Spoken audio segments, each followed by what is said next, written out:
هجان دست پیکشی لیبورین خوازن کو چند دقیقه کان برنامه وارا بادینان گیرو بو جبر کو به آوای که راست خود دیبیت دنبرا حوال ملا بختیار و مامستا علی باپیر به آوای که زندید ها تبخش کرن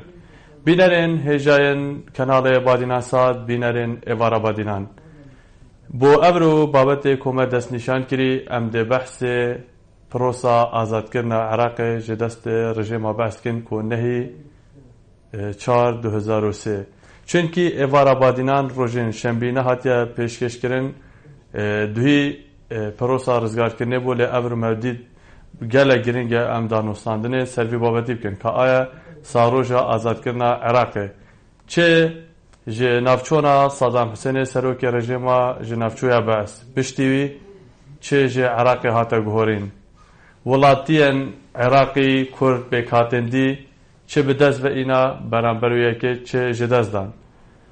خون و هیوی و خوزین عراقیان بوین واقع یانجی لیبورین و کو خرابتر بویا و خون و هیوینوان هاتین بناخ کرن آلی سیاسی حکومت عراق جواکینی و دولتی هفت پیمانان چه جبو عراقیان کر چه جبو هزین سیاسین کردستانی کر چه جبو وان کسان کریه کو صالحان خوات کری دا کو صدام حسین نافشد بو خلق افروکا من مهوانداریا زور برس عبدالخالق کی جگیره برپرس مالبند دو که کتیان اجتماعی کردستانی کر مامستا بخیر بی زور سپاس مامستا هر وقت من دست پیکی جا آماجه پیدای کو ساروجا آزاد کرنا عراقه کو 13 سال پشتی جناف چونا رژیم بعث پشتی نمانا صدام حسینی در باز بود اگرم بحثی برف کرنا و پروسه بکن دو یک جوان کساس بارم آوه که اکثر تو داخلی پروسه ببوی دیگه لیکتیان اجتماعی کردستانه چه برهوی هبوین وی دمی و چوا خو حاضر کرد بجبو و پروسه پیشکی زور سپاس بو کنال بادینان ساد که هم در فتح با من رخصاندی یکتین اجتماعی کردستان پیش اوی که پروسا آزادی عراق دست بیبکتن دیاره چندین کوبونوا او انجام دابین و گلمه السر هیلی بینو و آیا ام چی بکن بو وقت پروسا آزادی عراقی او بو یکتین اجتماعی کردستان پیوندیه که گلک باش گل اپوزیسیونا عراقی هبی ابتایبتی گل کنگره نشتیمانی خودجی رازی بید برز احمد چلبی و گل حزب وفاق وطنی برز آیات علاوی و حزب انجمنی بالا اسلامی خودجی رازی بید عبدالمحسن الحکیم و حزب دعوا اوان ایکتین اجتماعی کردستان او اپوزیسیونا همی گل وکو بیجین احزاب کردستانی دانوستان هبونو آیا ام چی بکنو بو وقتی که پروسا آزادی عراق دست بیبکتن او بی پروسا آزادی عراق البیستی 2003 سرپرشتیا امریکا او بو سروک جورج بوش 6.4 سپیده بی و بریارا شریدا دجی حکمتا هرفتی یا رژیما بعث یا گور پگور او بو که 35 دولتا پشتیوانیا امریکا کرو و او بو الوی برا بیانا زویدا او بو الهمو بارگاید سپای بیجین کوماری یان سپای عراق داو و خلال 21 روزا که زیادتر نخایاندو و عراق هاتا از بیجم آزاد کرن دست رژیمان ناوچوها بعضا مامستا او دمه که برهوی با پروسه تاتی نکرن از بارو میکتی انشمانی کورسان پارتا دیموکراتا کورسان و دو هزین سرکی نینراتی باشور کورسان جهری ما کردستان ات کرن برابر هوا ناویدی کتا اماجه پیدا وفاق دیسا مجلس شیعه وی دمی و پیش بینی چت کر یعنی آیا او توقعها بو کو صدام دو سازی هتا شناف برن آیا مرچبونه کو پشت صدام ده چتا گهورین یک روزنامه وانت ناوبانگ بس لیره دا جیه داخله ناوی و بیرام چوه ود گل برز مام جلال پرسیار لیکر آیا عراق صدام حسین الماوی چند اواداد خائنی تنکوب رژیما و ناو بچید جناب برز مام جلال چون کو بخو اندازیار بی و نقشدار جره هندی بی کو و دجمنکی سرسخت رژیما بعثا گور بگور بی او بی جناب برز مام جلال البرسف آوان دا گوت رژیما بعث اگر خوشی بکجیتن 20 روزه حتی 15 روزه حتی 25 روزه زیادتر نشد مقاومه بکرد او بی و 21 روزه مقاومه کرو و رژیما بعث هات حرفاندن پشتی اینگی پرسیاره کدیل جناب برز مام جلال هات اکرم گوته پشتی حرفینا رژیما بعث وی چلی بیتی دی زویتر دی آرام بیتونو آسایش دی برقرار بیتو حکمت دیتا گوته دی گلک خواهینیتن دهان یعنی 10 سال حتی 15 ساله دی پیچیتن پشتی رژیما بعث کو اقرایی و آسایش بگریتوا بو عراقی مامستا رژیما بعث ترسکا مزن هبو دا سالاتک و هر تشتوی کو هاتی دیار کرم قوت بو نافچوناوی تو آماجه بیدی 21 روز بون لی پشتی 13 سالان هشت روش عراق روشکا آورتای امنینه آبور لوازه هر تش برف لوازیه شد بو چی؟ وقت آماجه بیدی امام جلالی اف پیش بینیه کربی بو چی روش عراق 21 روزش نافچو لی 13 ساله باش نبوی جاگه تو در فتیف ده من از دیچمن نو بحث دا کل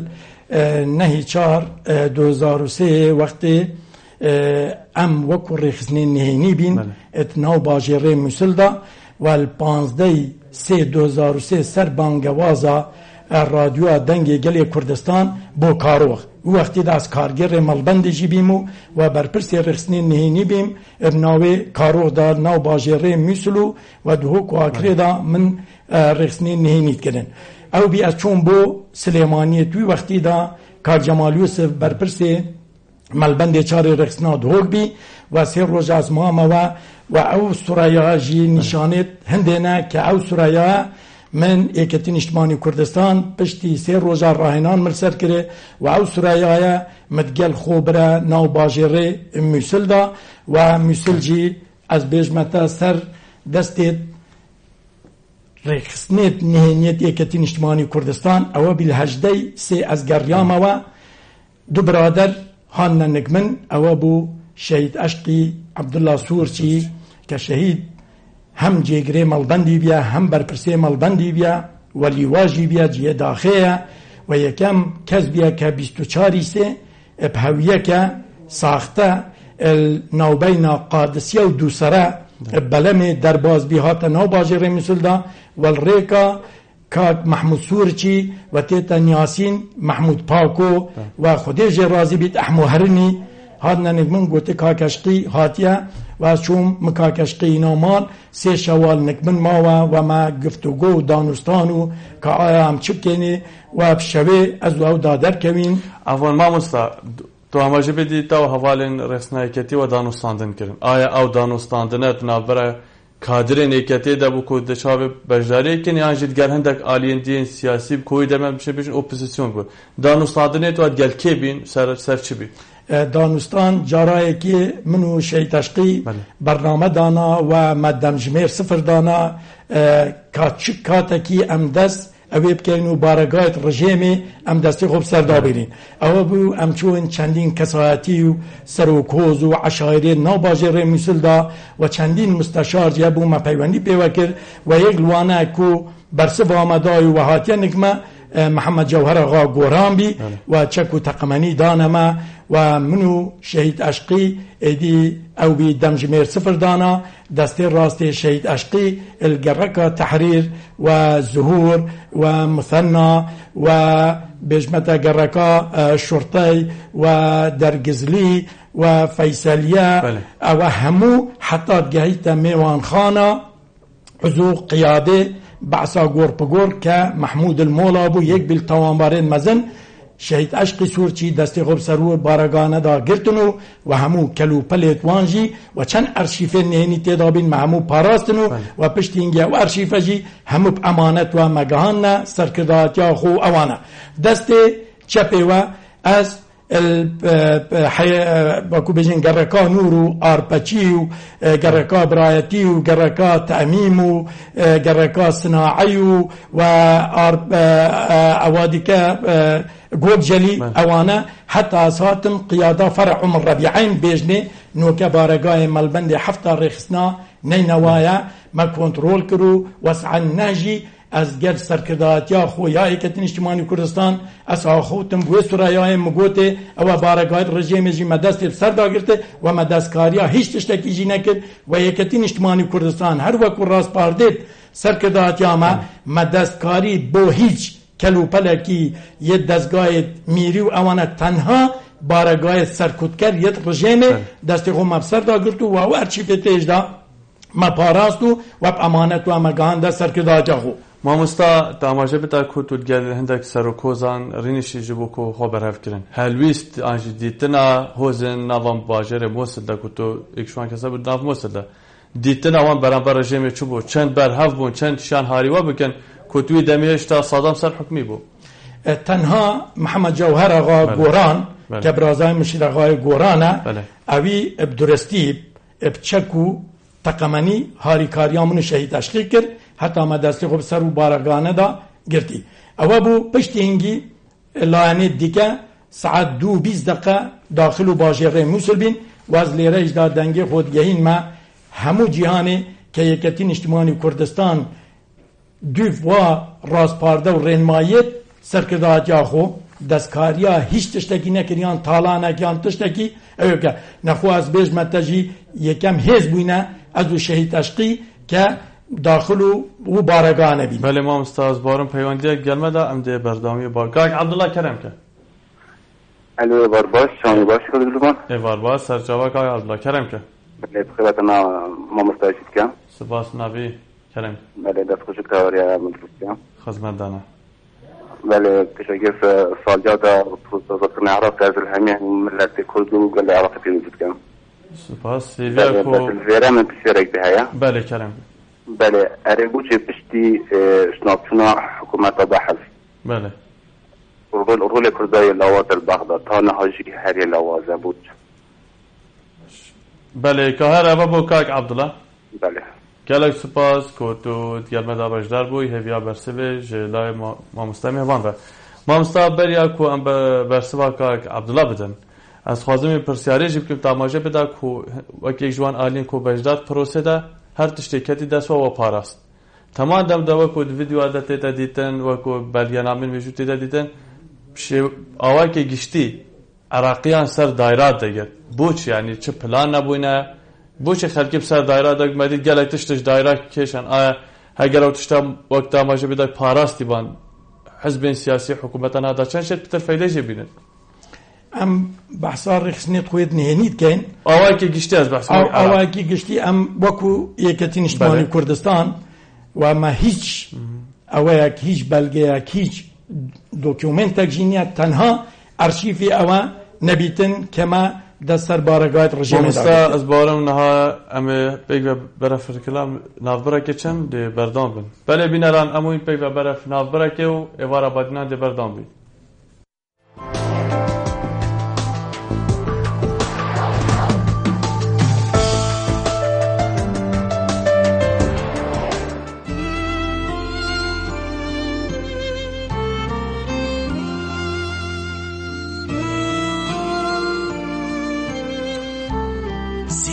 برکت همی مالایه و هواله همی دلایه باقش کردن و ششتن از هزری بوناکم جبر کو باشترین جور ابجیه temizin ABC'si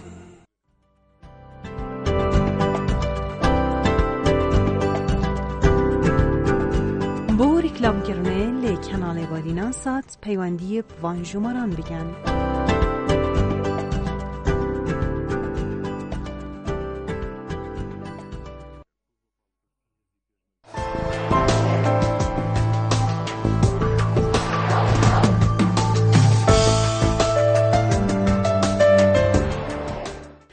بله بینران ایوارا بادینان بردامه نهاجی به آوائی که زندید سریلا تلفون برس لیوا شفیق جی قضا شنگال گل مده که لیوا کرم که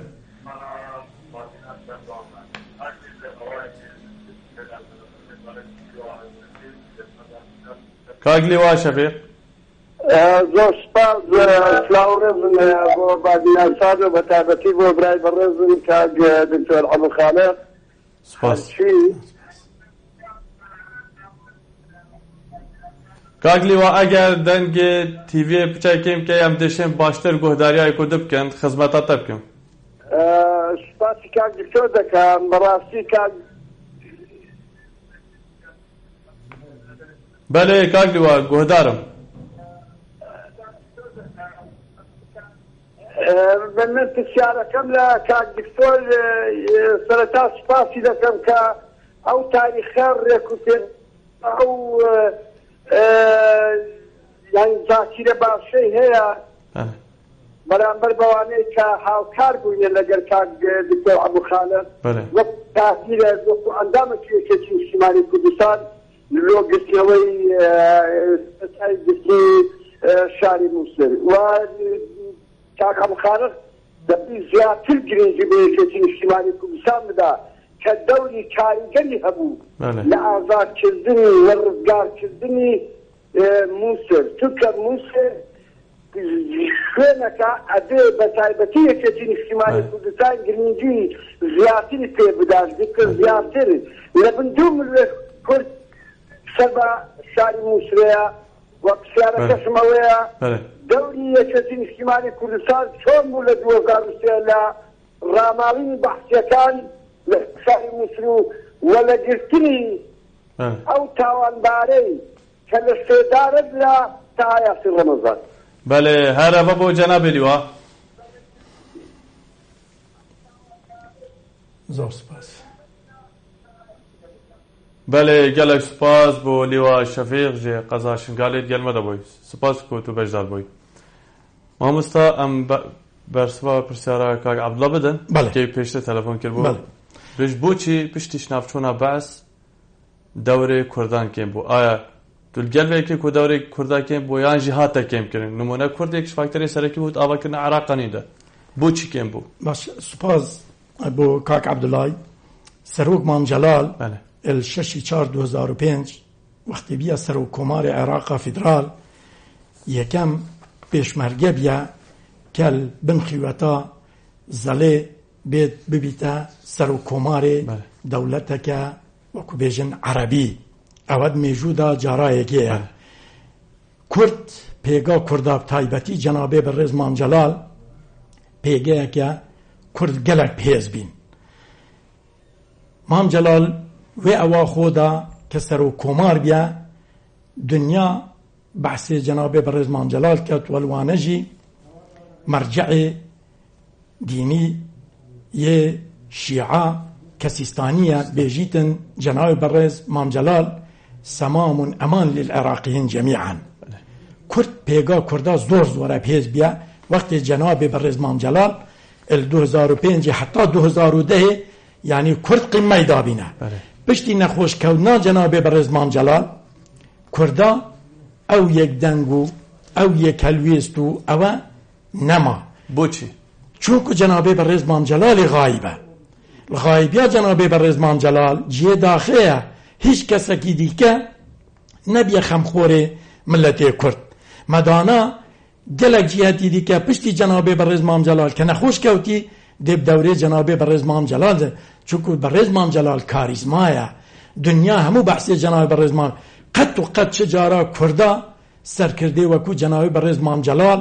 du serkirdê gele mezin nav Kurda da hebîn yekê zindanê da yek jî nexweş e cihê daxê yani tu pesenda bo çûnêtkî ku wek çavdêrên siyasî civakê nîvdewletî biş nexweşkeftina mam celal نبتنه کارتی کردن دوزا کردی کرد بلکه العراق و دوری جی کرد بله تاکید بله دیسان لیوا شفیق شنکال بحث کرد که بیشت ایکتیان اجتماعی کردن دوره کی گلک هزت پروسا رزگار کنه دابو دوید مام صاحب خالق خیر کی پتر اماجی پیدا بله از لیره دا داهی مسر در فتح گوکن یک شوانه کاکریم کمال آقا اندامه سرکرداتیه اتوی وقتی دا فرمانده برانەتی بیا هێزەکە زۆر وە بەرەو گوێڕێ هات و گوێر ئاساد کرد پشتی هینگی وەختێ ئەو بوو هات بۆ باژێڕێ مووسڵجی و پشتوانیا مکر و او بارگایت ما کما کنترول کری او جهاتن گلما پاراستنو و او ارشیف و تشتیهیجی کاکریمو همو ما جهان نوا سرکدادیه لیره دا یکتین اجتماعی کردستان ام همود زانین چاوال الشاخو و رزگاریان اجتماعی دا یکتین اجتماعی کردستان پیشنگ بیا راست کاک شفیق یکتین اجتماعی کردستان یکم حزبیا الموصل دا که از بوتا بیشم النهی 4/2003 حتی نهی 6/2014 ملبند هفتی نینوا 340 شهید پیشمرگه کادر دوست لانگر مویتای پشتی داعش هاتی نهی 6/2014 100 شهیدی دی که مدناو موصل داویتای پیشمرگه کادر دوست لانگریت یکتی تکرا شهید ملبند موصل 440 شهید موید گوری آخا امده بحث عراق رول هزین سیاسی طایبت یکتی کن که طایبه جهاد ندا عجله اگر ام پر سایدی بکن تا اماجه پیدا که کرد هزاهری سرکی بوند جبون آورنا صدامی تمام دم ده رول جناب امام جلال برابر چنده که امریکا و روش آوا سرکرداتی و پروسید کرین دیجی صدامی اوان امریکا خاص امریکا بیشن کرد چاواد دیتن مرجع بجداربونا کرده چه آوا آیا ما کرده تنه مرمانا بو صدام بیتش ناف برن یعنی پشتی صدامی چه بو کرده هیا کرد که پیگی کرده یپیز بی پشتی پروسا آزادی عراقی او بو دستور یعنی کرد مشارکه که حقیقی بون و یک وانه بون ویسینوان دستور دکتر فؤاد محسوم کنو که سر حکومت عراق فدراله یعنی سر دسته کرده که براین ما سنه بجداری و پروسیسه نگر دستور یعنی البرجواندیا همو تاکه کی عراقی هاتا نویساندنو و پیگی کرداجی و او فدرالیه جی یعنی از شیم بجمتا 2004 اگازی غلط نبم او جی ششی نهی 2004 بی وقت بریار انجمنی آسایشان و دولتی درچوی که بریار دا که حکمت که دیموکراسی فدرالی یکگرتو با عراق بیتا بیت اینان اوجی او بیا که او رو که حریم کردستانی یک اشوا بریارت انجمن آسایشان و دولتی یا رقم 1594 ما مستعنی تدبینی که دم کرده بجداریت پروسارت کردن موصل داکری و یک جهازن هری سرکی او سوزو او بلینن کو امریکا و اپسیسیوناوی دمی عراقی دای کرده بجهی نه جهه داخله چونکو همزانین وقت ملت کرد توی هیزو و پیگی چونکو بس کرد گلب هیز بوینه اپوزیسیون بس ناو بیا چونکو او باجر موسلیه همه زانین او کرکوکه او دبره دیکنه یعنی هیزید پیشمرگه هیزه که کاریگر بیا بس لیره دا هم اپوزیسیون جی یعنی وکو پیویست نهات پیش کو او طموحات ملت کرد بوما همیا جیبه جیبه کن بو نمونه ماده 140 بله که ماده که هند عربیت شووینیت گوت سیویه که 2007 ادی کوتایی او ماده واتا او ماده امریه نخیر او ماده که زیندیه و دبی بیت جیبه جی کرن و دبی امن و آسایش هبید سقامگیر هبید پشتی اینگی احصاء که عام هبید آمار هبید پشتی اینگی ریفراندوم بیتا کرن او دفرید کنو که بجنه دفرید ناکوکیان بجنه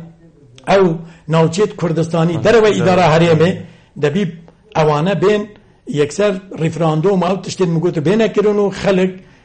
دنگی خوبدتن آیات بین و سر حکمتا حریمه یا جلگل حکمتا فدرال دا بمین نوا همسا مرم وقتی امریکا هاتی کو دیجی صدامی شاری بکن دانو ساندن گل کرده کریب دیتن حتی هم دو کسی که نوا پروسا میسد لبجدار بوی همجور دو چافدر اکی سیاج دیتن حتی یعنی خواندن امریکا بو بجدار بونا کرده بچه آوا بو آیا او سوزنه هاتم جهینان ایگرتنا کرده نبویا یعنی فعلا امریکا و آلین دی کرد احمال کرد او جه داخل هم گوته تا بریار انجمن آسایشان و دولتی جماره 1546 بی در چو بس جه داخل تنها اشارت پنده ده که حکمت که دیموکراسی فدرالی یک گرتو یعنی او نکر کو بیجیدن که کرد وکو نتوی دویت عراق ده اوان جی حتی حد کی یعنی پشتوانیا ملت کرد درستی نکرو کو کرد اوروکا مافی روای خو یه دیموکراسی و مدنیانه بگهن. مابستا تیتا گوتن کل 2003 پشتیش نفچونا رژیم بعث وەک دیاژی فراغێکە ئەمنی سیاسی پتریا مەجالاتێن حکوومەت عێراقدا فراغ چێبوو بێژن دەلیڤە بۆ کوردا کۆکو بڕیارە چارەنویسی بدەن تو گەل وەیەکی بەڵێ ئەس گەل وەیەکێمە چونکو کورد پێش هەموو تشتێکی پشتی نەخۆشکەونا جەنابێ بەڕێز مام جەلال یەک ڕێزیان ناوماڵا کورد وەکو پێویست نەمایە من ئەس لێرەدا دەنگی خۆدگەینم ئەم هەموو لانێت سیاسی پێکوەڕوونی نەخوارێ و نۆکەژی بۆمە دیار کەوت پشتی کو عەبادی بانگەشە بۆ حکومەتێکە تەکنۆقرات کرد لێرەدا پێگێ کووردا گەلە بڵاواز زانی چونکو نۆکە کورد ناوخۆدا یەک ڕێز و یەک هەلوێست نینە. بەلێ مامساز بارم پەیوەندیەکەی گەلمەدا هەوا سەر پەیوەندی بەلێ کەرەم کرد. ئەلۆ کارو ئەم کاتتان باش باشتر سەرچاوە دەستخۆشی بەرنامەکەتان لێ دەکەم. سپاس خزمەتدانە. ساڵ ڕۆژی ئازادکردنی عێراق بەلێ ڕۆژێکی گرنگ و مێژووی بوو لە هەموو عێراق بەلێ بە تایبەتی لەلایەن گەلی کوردەوە. بەلێ کارو تاچێ پرسیار هەیە بۆ چۆن پێشنیار کۆ پێشکەشی میێوانە خۆ بکەن ئایا پشتی 2003 پشتی نەمانە سەدامی تو بینی کۆڕاوش باشتر بێ ئۆپۆزیسیۆنی ئەمریکا مافی کوردادایێت تو چاوت بینی لە ڕووی مافی کوردەوە بەڕاستی کورد لە ڕووی کۆسڵ زۆر لەلایەن ڕژێمی بەحسەوە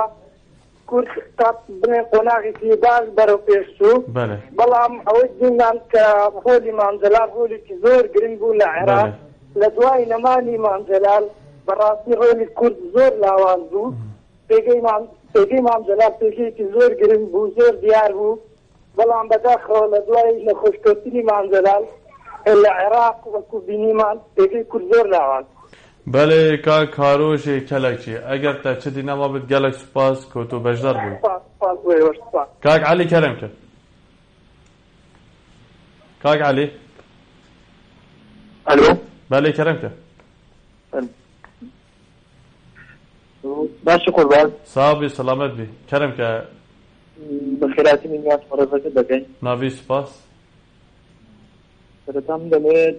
ئەوەی بپرسم ئایا ڕۆی لایەنە سیاسیەکان لە عێراق چییە؟ ئێستا هیچ ڕۆڵێکیان ماوە؟ یەکێ یەت کورد ئاژی ئالێندیەن عێراقی سونە شیعە لا بەس یەت کورد یەت کورد لایەنە سیاسی کورد شۆلەوان چییە نوکایوان چکەن؟ بەلێ هەرە بەبوو بەلێ کاک عەلیژێ هەولێرێ گەلێک سوپاس کۆ توژی بەشدار بووی ئەگەر پەیوەندی نەما بن ئەزبارم ئەمێ بەردام بن ئەزبارم کا کاروژی کەلێکی هەر ئەماژە پێچەندێدا کۆ چۆن ئاسەدامی هەم بۆ کووردا باش بوو چێکێ دیسانجی پشتی نەمانە مامجەلات گۆڕەپانە سیاسیدا ڕۆلی کووردا لازم ئەماژە پێچەندێدا لێ کاک عەلیش هەولێرێت بێژن پرسیار کرد نەها ڕۆلێ پارتین سیاسیین کورد لە بەغدا چییە؟ من ئاماژە پێدا نەها جێ نەها ئەو فراکسیۆنێتمە یەل بەغدا پێش هەموو تشتێکی یەکگرتوو یەک هەلوێست بەرگریە مافی ڕەوایە گەلێ کورد دەبی بکەن و هەرێما کوردستانێشدا ئەو ئالۆزی و ئەو ئاریشێت ناوبەینا وڵانێ سیاسیدا ئەوان ژی دەبی هەلوێستێکی ڕوون هەبیتن و پێکوە ڕوون نەخوارێ سەر مێزا دانوستانێدا و ئەو کێشە و ئاریشێت هەینە دەبی ڕێگا دیالۆگێ بێنە چارەسەرکردن چونکو ئەوە لێرەیشدا و دەروەژی و زەرەرەکە زۆر مەزن ناوبانگێ ملەتێ کورد باستا گەرە بەحسێ باژێرم مۆسە بکەن کو ئەس باوەرم دەمێ پرۆسێدایەک ji باژێرن پڕی ئالۆز و زەحمەتی بوو تەمان دەم دە پشتیش ناوچوونا سەدام وەکو قایدا ڕێکخراوەکە تیرۆریستی مۆسل استقلال کرد هەمان دەم دەنها داعشی بۆچی مۆسل درێژیا دیرۆکێ تایبەت سەردەمی حکومڕانیا بەعەست ڕزگارکردنێدا شاریدا زەحمەتە زەحمەتەوە چدا ینی فرەنەتەوە و ئاینەن هەنج تشێگە کاک دلۆڤان موسێل عێراقا بچوویکە هەموو ئاین و ئاینزا و نەتەوە تێدا دژین ئەس لێرەدا شێم بێژم سطح 40 حتی 45 باجر موسل نه باجرکی عربیه باجرکی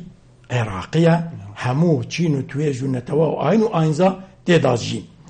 بس جه داخله گلک و عشیرتانه بونمونه ازدی ویدکری عرب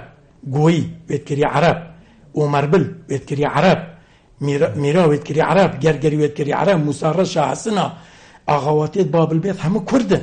يعني أوانا هم ديموغرافي ناس ناماوان أو كري عرب نخو أجر بيتو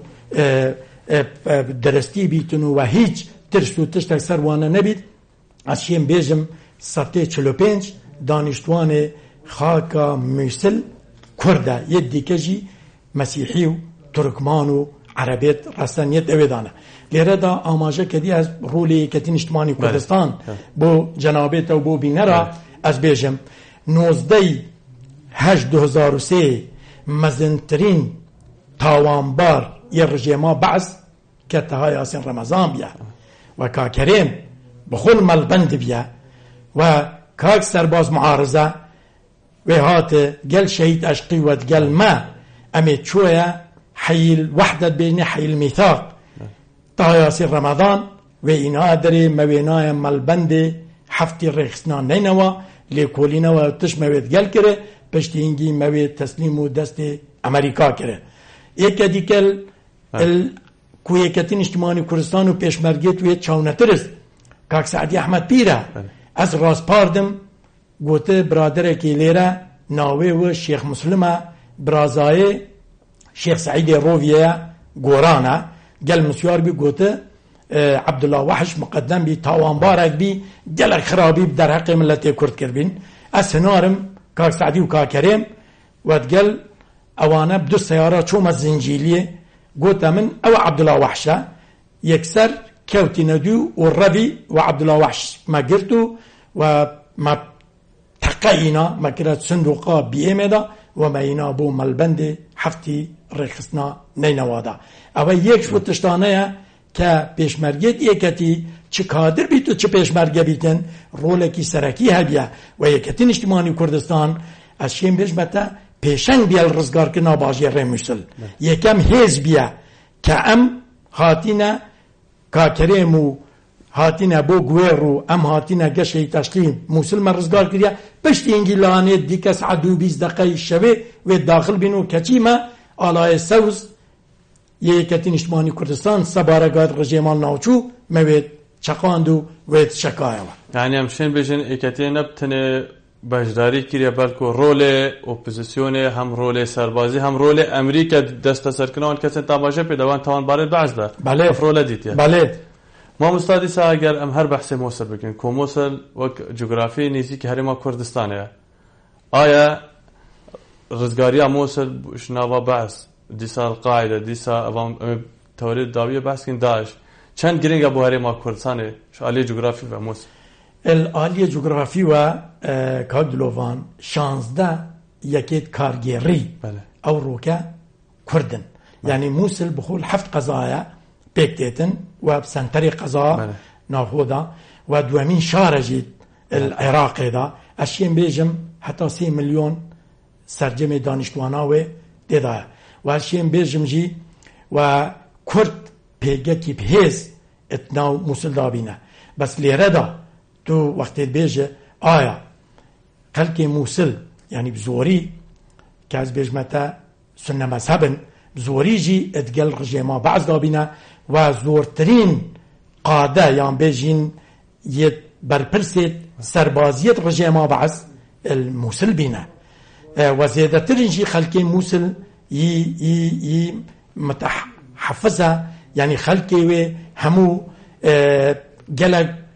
عيني وقريداينا وهندجي تأثيرها كأوكر كاليردا رولي داعش يان زيادة سروج يانا بيتن كاليدا خلقك ي متدينة وعين خو جلا خوش تويتن وموصل جي يك وان باجرابيا كزيادة حش دين خو دين إسلام يذكروا وتحفظ تدابنا جبر هندي قاعدة حش بشتي بروس آزادي والبشتي داعجيات رولكي جلك خراب گێڕا ناو باژێڕێ مامۆستا تۆ هەر بەحسی مووسڵ کی کۆ داماژە بێدا گەلێک جێسەرکردن بەعس مووسڵ بوو هەر گەلێکشوان مووسڵ هاتنە گرتن ئەس بارم کوڕێ سادام حوسێن هەردوو کوڕێتون مووسڵ هاتن کوشتن تو بینی کۆ ئەڤە پشتی پرۆسا ڕزگاریە چێ بوو ئەف ڕێکخراوێن تیرۆریستی هاتی مووسڵ تو بینی ئەو سنەین کۆ هاریکار بووان ڕێکخراوە وەک ڕەتفعلە وەک تۆلڤەکردنە وەک چێ ئەوان پشتی کو ڕژێما بەعس کە بێژین چەندین ساڵە کە مەسەلەن 35 ساڵە حزبا بەعس حکومڕانی کردیا و سنە کە 80 ساڵانە پشتی دامەزراندن ئەوان ساڵا 21 سوپای عێراقێدا نۆکە گەلە نەخۆشە کە تو ئەوێ دەسەڵاتی و تشتانە دەست بدەی و ئەو هەموو تشتێت هەی و ئەو مفایا بەرایەت وەرگرت دەستێ وان بچیتن و ئەو بە یەک تشتاژی وەختێ ئەوانە دەستی خۆدا تەنزیما قاعدە یان بێژنەتە ڕێکخراوەی تیرۆریستی حزبا بەعەژی پەیوەندیەکە پێز گەل و ڕێکخراوانە بین و یەک و دژی دیموکراسیەتێ کە بۆ عێراقێ بوێن و هەموو تشتێت کرد دا دیموکراسیەت بەرقرار نەبیتن مامۆستا ئەم بەحسێ پشتی پرۆسا ڕزگارکردنی پشتی عێراقاتی ڕزگارکردن دەمێکی گەلێکیم ئەس بارم 2003 عێراقات ڕزگارکردن 2005 قاعدە گەلێک هێز هاتە ناوە مووسڵە هین وەکو ئیگەتیان نیشتیمانیە کوردستانی و بەرامبەر قاعدە چ کردوە چ بزافکردن من ئیشارەت پێدا کە 440 شەهید یعنی ئایاویەت پرۆسێ بۆ ناژێ دژی قاعدە دژی قاعدە بینە 100 شەهید نۆکە پشتی نەهی 6 2014 پێشمەرگێت مە و کادر و دۆست و لاهەنگر ناو باژێڕێ میسولدا گەل داعش بینە نەخۆ 340 دی هەل 2003 هەتا نەهی 6 2014 بیا کەمەلبەندێ میسول خودانێ 440 شەهیدایە کە خوی ناگەشاخۆ گۆری ئاخا کوردستانی بەڵێ مامۆستا ئەگەر پرسا داوی سەروی تەوەریان بکەن بەرامبەر بەشداریە هێزن سیاسیین کوردستان تایبەت یا ئیکەتیە مووسڵدا ڕۆلێکی گەلە کارا بوون چ وەرگرت کووردا چ فەیدەگرت شەڕی دژی مووسڵ دومەژە بدێت نزیکی 400 شەیدا تنێ ماڵبەندە یەکەتی هەبوون خەڵکی ناوا مووسڵ بەرامبەر vê هەفکاریە بەرامبەر vê قەنجا کووردا گەلکردی چ بۆ کووردا کرد نۆکە خەڵکی مووسڵ گەشتی پشتی داعش هاتە نۆکە پاڕێتەوە خودێت بێژی پێشمەرگە بێتن بەڕایەژی وەختێ پێشمەرگە لێ دابێژیتن پێشمەرگە دەرکەون وەختێ سوپای عێراقی هاتە کە زۆری نەشی عەبینە جارێکە دیکە گوت هە کورد بگەڕێنەوە چونکە کووردا هەنگزانن تعدال کەسێ نەکردە مامۆستا ئەگەر پرسا ئەس بارم وەختێمە بەر داویە چێت ئەگەر ئەس پرسێک دی بکەم شێوەیەکی گشتی خەزەیرانە 2014 مووسڵ بێ شەڕ بێ هیچ بەڕەوانیە کەفتە دەستێ ڕێکخراوە تیرۆریستە داعش کۆڤە نزیکی دەبن 2 ساڵ هێشت بن دەستێ داعشدایە خواندن هاتە گشتی بۆ vêyekê çi بۆچی مووسڵ تەسلیم بۆ بۆچی بێ شەڕ تەسلیمی داعش هاتەکردن کارتێکردناوی چەک و نەهار سەر هەرێما کوردستانê خواندن هاتە بۆ vêyekê çi خواندنا من سوپای عێراقê ciyê daxەیە کە ئەو هەموو چەکێت مەزن و زەبەلاح دەستەدا و هیچ بەرگریەک ژیل باژێڕێ مووسڵ نەکرد و ئەس وێژی تێخمە ناوبەینا ململانەیەکە سیاسی یا تایفی ناوبەینا سنە و شیعەدا چونکە لێرەدا بەڕێز ئەفیل نەجێفی پەیوەندیەکە گەلک کاریگەر گەل سنە مەذهەبە و تایبەتیژی گەل تورکیا و سعودیا و قەتەر و ئەوانە هەبی لێرەدا بیا جیێ هەندێ کە وانژی دەستێک هەبی بۆ ئەوەی بەس شیعە باڵا دەست نەبن مووسڵدا و جەیشی عێراقی سوپای عێراقیژی بیا تێشکاناوان و نەشیان بەرگریە بکەن و واوەبی مووسڵ کەوتە مەترسیاوی سەر هەرێما کوردستانی چیە کورد چ بکەن کوردی کورد پێش هەموو تشتێکی ڕەعیا سەرکردایەتیە سیاسیە کورد گرنگە بێتە وەرگرتن بەس ڕەعیا من وەکو کادرێکی یەکەتی من پێ باشە هێزا پێشمەرگەی بەشدار بیتن بۆ ئازادکردنا باژێڕێ مووسڵ چونکە وەکو من ئیشارەت پێدای 16 یەکێت کارگێڕیە یعنی سەر دەسەڵاتە کوردی وەنە و ئەشێن بێژم هەندە جیا سەتێ نوهەت ئەو قەزا و ناحیە کوردن و ئەسیویدارم ژی بەس مەرج و تشت هەبن کە ئەم کورد پشتگوێنەیە نەیەخستن وی حکومتا لوکالی یان بیجم یا خوجه یا موسل دا رولکی سرکی ملت کرد هبیتنو و کرد ات موسل دا وکو برای خویت عرب اگه زیده تر نبید کمتر نبیتن و هم لیرش دا دوباره سری ریز و نوازش بو کسوکار سربرز شهید تفاهر که رزگاری خازگل کردستان امداد نوینینو و بطایبتی جی بو شهیدین دستین چتین ترورستین داعش دان نوینی. بله مامستا از بارون گلک پرسیار ما بون جواتا تا هجاین ده مروف زیدتر گل برین تخوار لی دم ما بداوی هات اگر تا چه دینه ما بد گلک سپاس کتول گل ما بجدار بوید. دوباره زور سپاس هیوادارم ملت کرد یک دنگ یک هلویست او آریشت هایی یک نوکت کردستان دا رنگ دانه که خراب های هیوادارم همولان سیاسی بر خاطره گور را شهیده سر میزا گفتگوی رون نخاره و آریشت خو چار سر بکنو دا کرد برو چار نویسی خو که یکتین اجتماعی کردستان سال تشتی آده دعوا مافی چاره خونوسی نکریه حق تقریر مسیر بو ملت کرد. بله بینرین هجاین کانال بادینان ساد بینرین تایبتن اوار بادینان زور خوشحالم که ابرو ما مهوانداری برز عبدالخالق خرکی جگری برپرس مالبند چاره دهوکی کتیان شمانیا کردستان کری به هوی مشیابت خدمت کباش بو هواین هجا بکن تا بهینو بابت که دیو روژه کدی کردستان کا آبادان آرام شاد بجی.